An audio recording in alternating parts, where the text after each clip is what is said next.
आज एक नया चैप्टर हम शुरू करेंगे जेआईजीएल में, general clauses act. General clauses act 1897।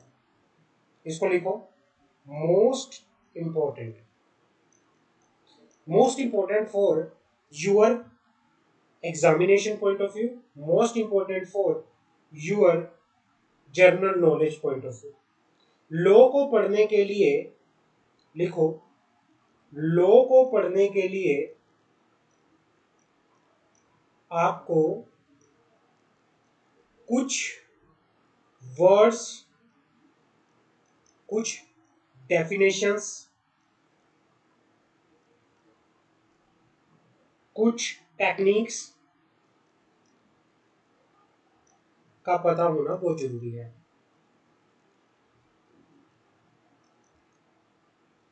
Sir book में कौन सा चैप्टर है? बुक में कौन सा चैप्टर है? जर्नल, एक बार इंडेक्स में देख लो जीआईजीएल के अंदर, ये शायद होगा 4th या 5th चैप्टर।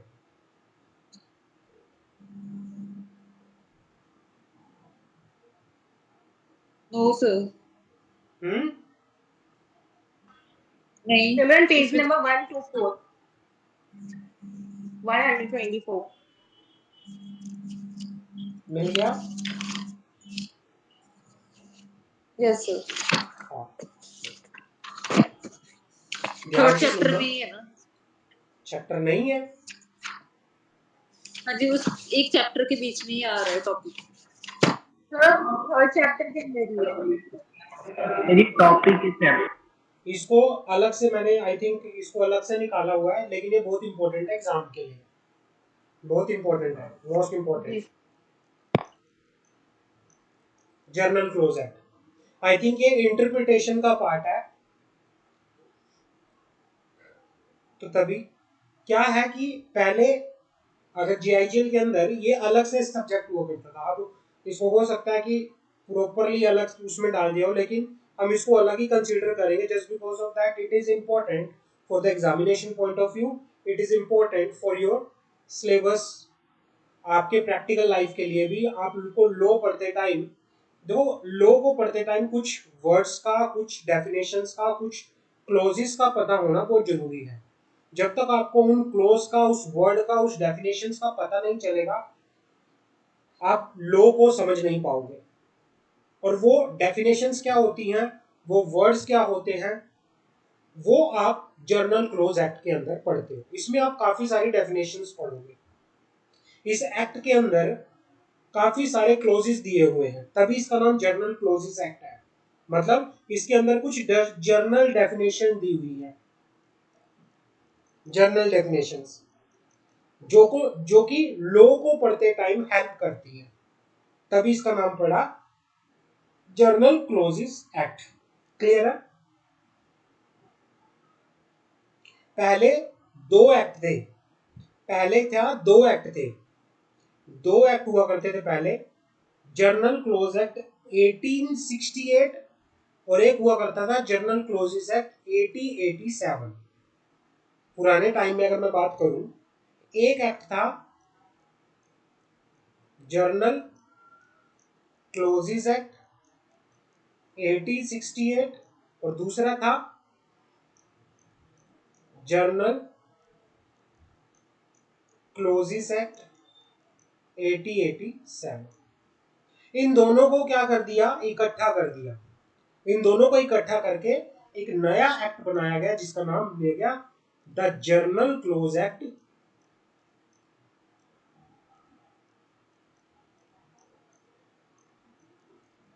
1897, इसका नाम दिया गया।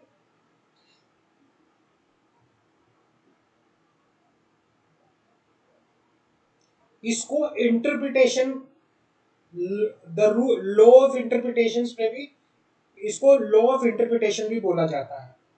इसको इंटरप्रिटेशन एक्ट भी कहा जाता है। इसको क्या कहा जाता है? इंटरप्रिटेशन ऑफ एक्ट भी कहा जाता है। इसके अंदर काफी सारी आपको ये डिफाइन करता है, काफी सारे वर्ड्स को इसके अंदर आपको काफी सारे वर्ड पढ़ने को मिलेंगे, काफी सारे एक्सप्रेशन, कुछ डेफिनेशंस। भाई ये आपको बताएगा, ये एक्ट आपको ये बताएगा कि जहां पर एक वर्ड लॉ के अंदर रिपीट हो रहा है तो आप उसको किस तरह से यूज करोगे ताकि आप उसको बार बार रिपीट ना करो। It also defines certain word expressions so that there is no unnecessary repetition of the definition of those word in the act. ये कुछ ऐसे वर्ड या एक्सप्रेशन बताता है जिसको यूज करके वो आप बार बार किसी एक वर्ड को अपने लॉ के अंदर यूज ना करो, रिपीट ना करो। इसके अंदर आपको काफी सारी डेफिनेशन पढ़ने को मिलेगी जो कि लेजिस्लेशन में कॉमनली क्या होती है, यूज होती है।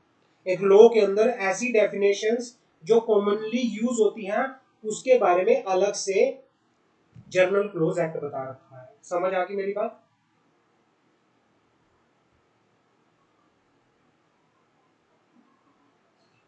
पर्पस समझ आ गया जनरल क्लोज एक्ट का? Yes sir. कोई डाउट हो तो मुझे बताओ बच्चों। No sir. ठीक, मंशा एंड सौरभ? जी सर। ओके,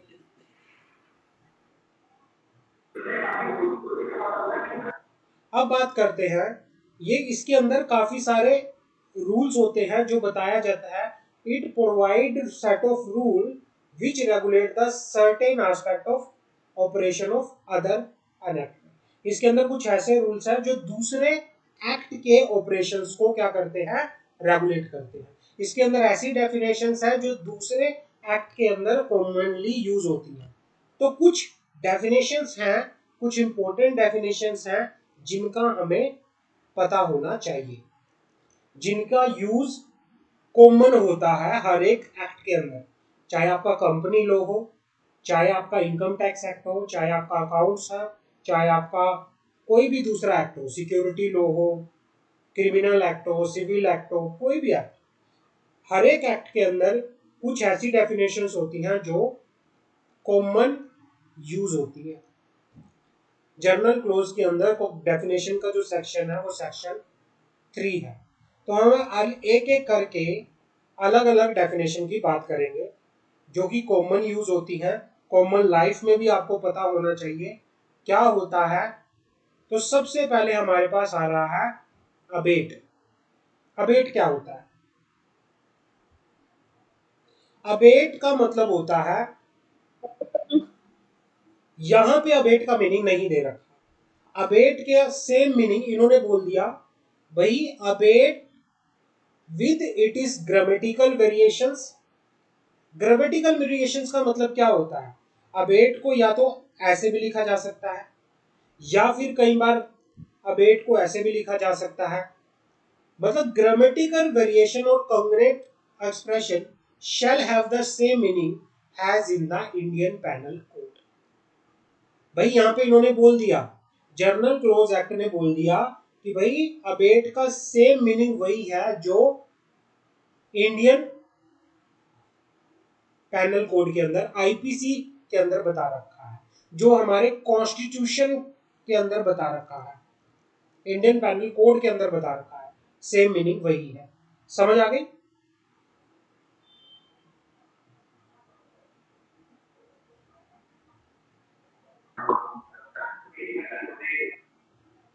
एक्ट का मतलब क्या होता है? कोई मुझे एक्ट का मतलब बताएगा? एक्ट, एक्ट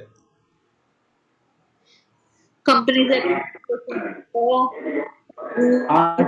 यहाँ पे एक्ट का मतलब मैं बता देता हूँ आपको। एक्ट का मतलब होता है कुछ कर काम आपने किया, इसका मीनिंग यहाँ पे है act use with. General clauses act के अंदर एक्ट का मीनिंग क्या है? Act use with reference to offence और अ सिविल रोल, या फिर shall include a series of act, या फिर word which refer to the act done extend also to a legal omission, illegal omission. Act का meaning यहाँ पे कोई भी आपने कुछ गलत काम किया, कोई ऑफेंस किया, कोई आपने सिविल रोंग किया, या कोई आपने ऐसे काम किए, सीरीज ऑफ फैक्ट, या आपने कोई ऐसे वर्ड्स जिन जो ऐसे वर्ड्स कहे जो उन एक्ट को रेफर करता है जिसमें कोई इलीगल ओमिशंस भी इंक्लूड होती है। आपने कोई इलीगल ओमिशन की, वो भी क्या है, एक्ट है। एक्ट का मतलब कोई भी ऐसा गलत काम। समझ आ गए? जी सर। अगर आपको कोई पूछे अबेट का मीनिंग क्या है, तो आप बताओगे अबेट का meaning, abate the word refer in the, कहां पे, इंडियन पेनल कोड, जिसका मीनिंग इंडियन पेनल कोड में बता रखा है। अबेट का मीनिंग आपको इंडियन पेनल, वैसे अबेटमेंट क्या होता है, अबेट का कई बार मीनिंग होता है कि भाई कुछ एक तरह से, मैं अबेट का मीनिंग अगर मैं बता दूं, इसका मीनिंग होता है कि भाई एक तरह से किसी को अबेट करना। अबेट का मतलब कि माइंड दिमाग में घूम तो रहा है, किसी को चिढ़ाना, किसी को चिढ़ाना टाइप होता है ना अबेट, किसी को उकसाना, वो होता है अबेट, किसी को बढ़ावा देना। समझ आ गई मेरी बात? अबेट का मीनिंग होता है, अबेट का मीनिंग होता है किसी को चिढ़ाना, किसी को उकसाना, किसी को बढ़ावा देना, वो होता है अबेट। समझ आ गई मेरी बात? जी सर। एफिडेविट क्या होता है? अब आप पूछ रहे थे कि सर एफिडेविट क्या होता है, कहाँ पढ़ा था हमने affidavit? Company law. Company law में। अब एफिडेविट का मीनिंग होता है जब आप किसी चीज की डिक्लेरेशन देते हो, जब आप किसी चीज की अफर्मेशन देते हो, जब आप कुछ वेरीफाई करते हो, तो उसे बोला जाता है affidavit. Affidavit include affirmation and declaration in the case of person by law allowed to affirm or declare instead of swearing। भाई आप कसम मत खाओ। कई बार क्या होता था, कसम खाते हैं लोग, माँ कसम, मैं बोल रहा हूँ भाई कसम खाने की जरूरत नहीं है।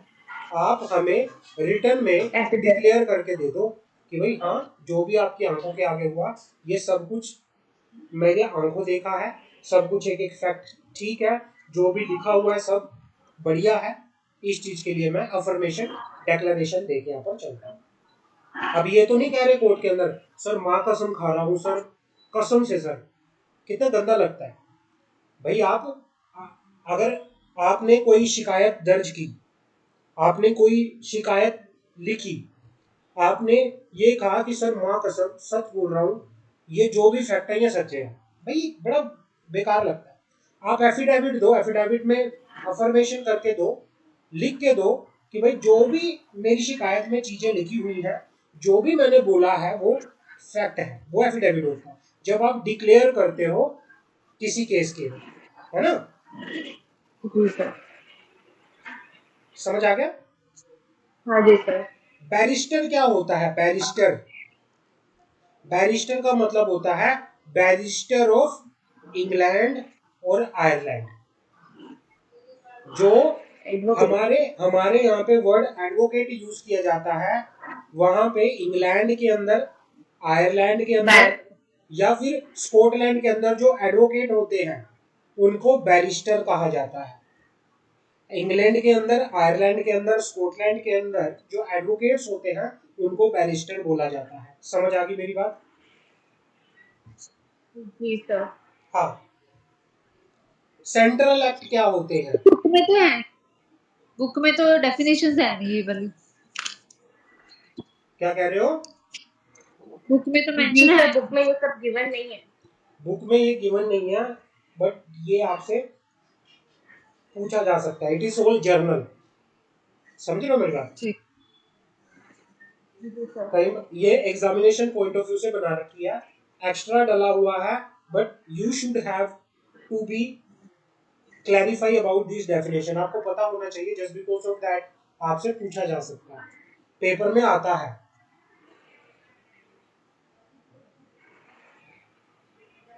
क्लियर है? जी सर। आगे आप इन्वॉल्व हो जाओगे डेफिनेशंस में। आगे बढ़े। सर जीआईजीएल अच्छा नहीं लग रहा, कुछ क्या कह रहे हो? कॉम्प्लिकेटेड लग रहा बहुत डिफिकल्ट है जी जेल तो। जीआईजीएल डिफिकल्ट लग रहा है। है? जी सर। हाँ जी सर। आपको भी डिफिकल्ट जी लग रहा है? सर। दिमाग में ही नहीं पड़ता। सौरभ आपको भी डिफिकल्ट लग रहा है?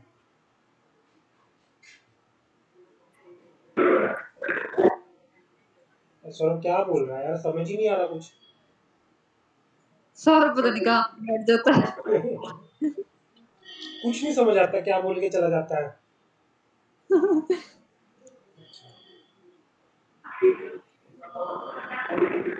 ऐसा भी बाहर चलो, सर वो बाहर है तो आवाज आपको नहीं आ पिछले रही। 2 चैप्टर समझ आ जाए, आई, सोर्स ऑफ लॉ और इंटरप्रिटेशन। हाँ जी सर समझ तो है, फिर भी वो इतना समझ में नहीं है, मतलब वो मैं डिफिकल्ट ना लग रहा है। आपको लिख के दे देता हूँ, आईसीएसआई के स्टडी मटेरियल में घुसोगे ना, आप पागल हो जाओगे। हाँ जी।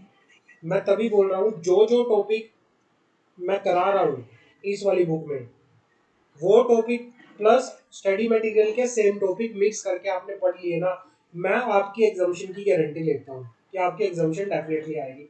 बट अगर आपको याद नहीं हो रहा, आपको समझ नहीं आ रहा, तो वहाँ पे आपको फिर कहीं ना कहीं रेक्टाफिकेशन करनी पड़ेगी। बट आप समझो चीज़ों को, क्योंकि ये बिल्कुल जर्नल है। आगे आगे धीरे धीरे आता जाएगा सारा। अभी ये स्टार्टिंग के कुछ चैप्टर हैं जो थोड़े टेक्निकल है, लेकिन हाँ जी आगे थोड़ा। आगे आगे आगे आपको समझ आता रहेगा। समझिए मेरी बात? हाँ जी सर हाँ। आपने जी क्या sir, Kiran, sources of law दोबारा करवा दिएगा। सर आपने किरण को और सौरभ को दोबारा करवाना ही है ना चैप्टर, तो हम भी फिर ज्वाइन कोई कर बात लेंगे नहीं, हमारा कोई हो बात जाएगा। नहीं। जब मैं किरण और सौरभ को करवाऊंगा, आप ना मेरे साथ, मैं किसी को ऐसा नहीं है कि भाई आपने मेरे से कर लिया तो दोबारा नहीं कराऊंगा। जब हाँ जी। तक पेपर नहीं हो जाता, जुड़े रहो मेरे साथ, क्लासेस लेते रहो। हाँ जी फिर हम हाँ, कर लेंगे। अपनी चीजें करते रहो, अपनी रिवीजन रखो जारी। प्लस जो भी क्लास, जहाँ पे भी जो लेक्चर चल रहा है, आप रेगुलर रहो क्लासेस में। आप हाँ जी। डेफिनेटली पास होगे, गारंटी लिख के देता हूँ, अगर अच्छे से प्रिपरेशन कर ली तो। क्लियर है? जी सर। चलो, आज का लास्ट टॉपिक ही करवाऊंगा मैं यहाँ पे। थोड़ा सा मैंने शुरू किया चैप्टर, लेकिन किरण का मोबाइल स्विच ऑफ हो गया, वो ज्वाइन नहीं कर पाई, तो मैं थोड़ा ही शुरू करवाऊंगा, क्योंकि वो भी ज्वाइन कर ले तो उसका भी कनेक्टिविटी हो जाएगी। तो इसी पर्पज से मैं लास्ट टॉपिक आज का करवा रहा हूँ, सेंट्रल एक्ट। इस चैप्टर में हमारी 2 क्लासेस जाएंगी। ये क्लास आने वाली 2 क्लासेस और जाएंगी, तो 2 क्लासेस के बाद ये चैप्टर हमारा फिनिश हो जाएगा। समझ आ गई मेरी बात? उसके बाद जीआईजीएल के हमारे 3 चैप्टर हो जी जाएंगे, सर। कम सेटिंग अप के हमारे 3 चैप्टर हो जाएंगे, और कंपनी लॉ के हमारे हाथ मार के मिला के as per the ICSI study material 2 chapter, as per the mind book आपके 5 चैप्टर कंप्लीट है। और अब आपके कॉर्पोरेट अकाउंटिंग के भी 3 चैप्टर कंप्लीट हो जाएंगे नेक्स्ट वीक में। तो हर एक में तीनों 3-3 चैप्टर आपके कहीं ना कहीं कंप्लीट हो जाएंगे। समझ आ गई मेरी बात? जी सर। फीलिंग गुड या नहीं? Yes sir. मजा आ रहा है? ये सर क्लास लेने में मजा आता है। अच्छा, लेने में मजा आता है क्लास? सिमरन यार, जी मजा आ सर, रहा है क्लास लेने में? इसलिए कुछ भी हो तो मैं क्लास लेती हूँ। सिमरन एंजॉय कर पा रही है लाइफ को अपनी? हाँ जी सर बिल्कुल कर चलो, रही हूँ। बहुत बढ़िया यार। और दसो सिमरन, की हाल है आपके? बढ़िया सर तुसी दसो। एकदम बढ़िया यार, एकदम फर्स्ट क्लास। सर आपको भी आती है पंजाबी? और की मैं पंजाबी हाँ यार, और की मैंने पंजाबी नहीं आएगी?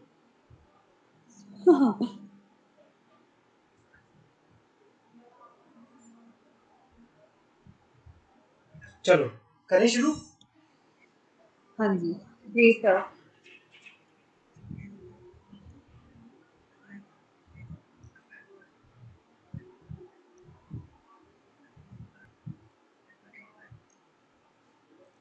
चलो, सेंट्रल एक्ट की बात करते हैं। Central act means the act of parliament. Central act means the act of parliament and include, कोई भी एक्ट ऑफ पार्लियामेंट होता है वो सेंट्रल एक्ट होता है, और उसके अंदर क्या आता है, include act of dominion legislation और the Indian legislation pass before the commencement of constitution. कोई भी ऐसा एक्ट जो डोमिनियन लेजिस्लेचर ने या इंडियन लेजिस्लेचर ने, जब ब्रिटिश का राज था, जब ब्रिटिशर्स का राज था, कॉन्स्टिट्यूशन के लागू होने से पहले, संविधान के लागू होने से पहले, कोई भी ऐसा एक्ट किसी भी डोमिनियन लेजिस्लेचर ने या इंडियन लेजिस्लेचर ने बनाया है, उसको भी सेंट्रल एक्ट बोला जाएगा। या फिर कोई भी act made before the commencement by the governor general in council और governor general acting in a legislative capacity. भाई ये कहना चाह रहा है, भारत के संविधान के लागू होने से पहले कोई भी ऐसा एक्ट जो गवर्नर जनरल ने बनाया है, ब्रिटिश राज के अंदर गवर्नर जनरल हुआ करते थे, ब्रिटिश राज के अंदर गवर्नर जनरल हुआ करते थे, अगर उन्होंने कोई एक्ट बनाया है तो वो भी सेंट्रल एक्ट में आएगा। तो कौन सा एक्ट, कोई भी एक्ट जो पार्लियामेंट ने बनाया है या कमेंसमेंट ऑफ द कॉन्स्टिट्यूशन, उससे पहले कोई भी एक्ट किसका, डोमिनियन लेजिस्लेचर का या इंडियन लेजिस्लेचर का एक्ट, या फिर कोई भी ऐसा एक्ट जिस कमेंसमेंट ऑफ कॉन्स्टिट्यूशन के कमेंसमेंट होने से पहले, लागू होने से पहले गवर्नर जनरल ने बनाया है या फिर गवर्नर जनरल काउंसिल ने बनाया है, तो वो भी सेंट्रल एक्ट के अंदर आएगा। जैसे जनरल डायर थे जो, वो भी गवर्नर जनरल थे।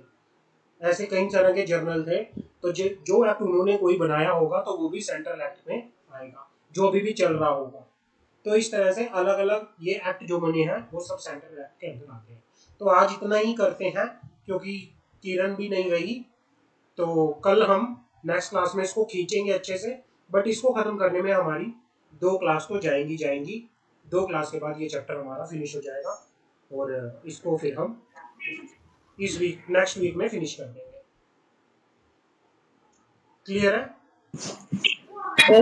ठीक है सर। कल फिर क्लास किस टाइम लेनी है, सुबह ले ले? सुबह 10 o'clock सही रहेगी। 10 o'clock? सर सुबह ले लिए। 10 बजे? नहीं सर, 10 बजे वाली काफी लेट हो जाती है। कितने बजे लूँ? सर 7। अच्छा, एक काम करो, आप में से कोई एक अच्छे से ग्रुप के अंदर डाल दो क्लास के बारे में, कि कल संडे है, कल ऑफ है, कल क्लास इस टाइम से इस टाइम तक रहेगी, और सबने ज्वाइन करनी है। लिंक